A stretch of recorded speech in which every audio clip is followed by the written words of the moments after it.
saja nih yang perlu dicermati investor dan para pelaku usaha di tahun ini? Tahun kerbau logam adalah tahun sio yang besar. Tidak seperti tahun tikus ya. Tahun tikus adalah sio yang kecil. Untuk melihat IHSG, indeks harga saham gabungan, kita lihat dari sio juga. Sio besar itu pasti seperti kerbau itu akan meningkat IHSG-nya. Tapi kalau sio kecil akan turun drastis. Perbedaannya sangat beda. Seperti tahun 2020. Itu tahun kesakitan, tahun kematian.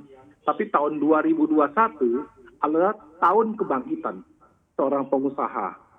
Terutama di industri saham di Indonesia, kesempatan yang baik. Karena kenapa? Karena IHSG-nya akan mencapai 7.000 pada tahun 2021 ini. Begitu.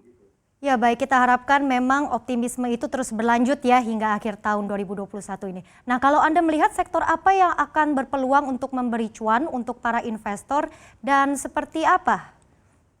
Sektor yang naik pada tahun logam ini yaitu logam sendiri.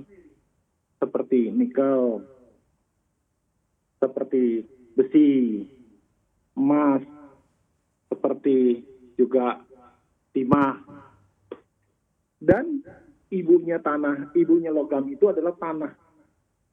Tanah juga akan meningkat seperti properti, hasil bumi, dan perkebunan, dan seperti contohnya lagi pertanian, itu akan meningkat.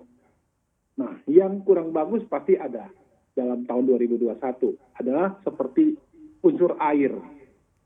Unsur air pada tahun 2021 banyak sekali bocuan. Bocuan itu seperti hasil laut, jual minuman, usaha juga yang berhubungan dengan air adalah kayu seperti mebel, kertas, itu akan menurun.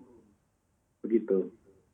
Oke, jadi unsur-unsur air bisa dibilang patut untuk dihindari ya menurut gambaran dari prospek horoskop kalender China. Namun kalau kita lihat sejak tahun lalu kan harga aset emas ini juga bisa dibilang cukup diincar untuk para pelaku investor karena dinilai paling aman. Nah untuk komoditas emas sendiri seberapa menarik untuk para investor di tahun kerbau logam ini, Suhu? Tahun emas, tahun logam adalah tahun yang paling bagus untuk investasi emas. Karena logam itu akan berjaya. Karena logam itu memimpin. Harga emas akan naik terus, harga besi akan menguat, naik, timah juga naik, nikel naik. Semua berhubungan dengan logam itu akan baik.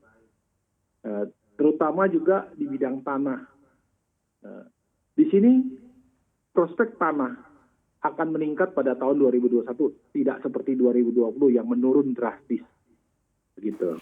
Jangan lupa install aplikasi CNBC Indonesia yang ada di App Store dan juga Play Store untuk terus ikuti perkembangan berita dan informasi seputar bisnis yang terkini.